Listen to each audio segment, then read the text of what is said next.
Welcome and thrice welcome to another Mr. Smith history, and this time we're looking at the 18th and 19th century and law enforcement in that period. So that means you've got things like industrialization, the growth of cities, these factors that contributed to a huge increase in crime after 1700.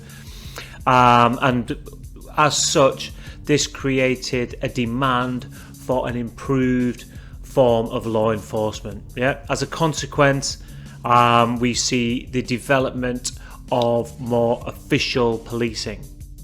But not everything changed. There were things that stays the same, as ever there is continuity as there has been throughout.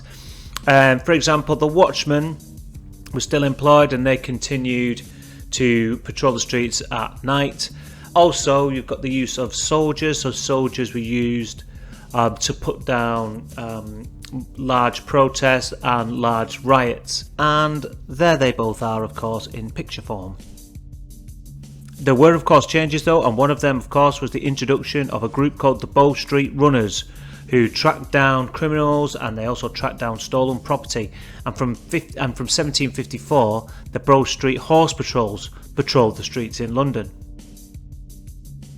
So let's have a look at the Bow Street Runners in a little bit more detail. So they were established in 1749 by a gentleman by the name of Henry Fielding. There he is then. He was the Chief Magistrate of Bow Street Court.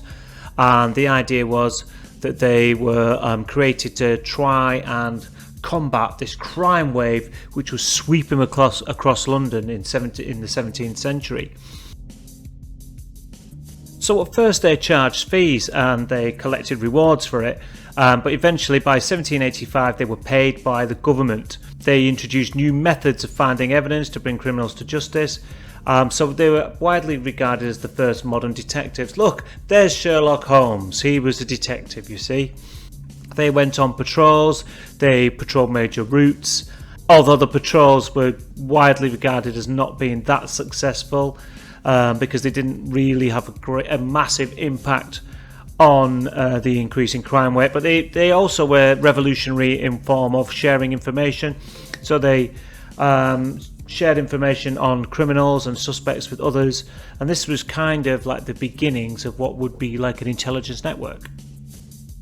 Alright, so here's a very quick timeline on the development of the police force from 1829. So you've got in 1829 the Metropolitan Police Act. That's Britain's first professional police force in London. In 1835, the Municipal Corporations Act. So this meant that borough councils could set up their own forces if they wanted to, but not many did, only about half did. By 1839, we got the Rural Constabulary Act, where counties could set up police forces. And in 1842, the Detective Department set up a Metropolitan Police Force headquarters in London. Moving on to 1856, you've got the Police Acts, which forced all towns and counties to set up a professional police force. And then by 1879, the CID, Criminal Investigations Departments, were set up for the Metropolitan Police.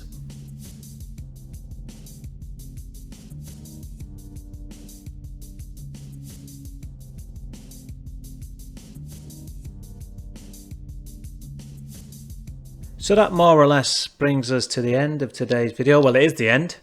And next time we'll be looking at law enforcement in a modern setting. So 20th century law enforcement. Be sure to check it out. Thanks. Bye.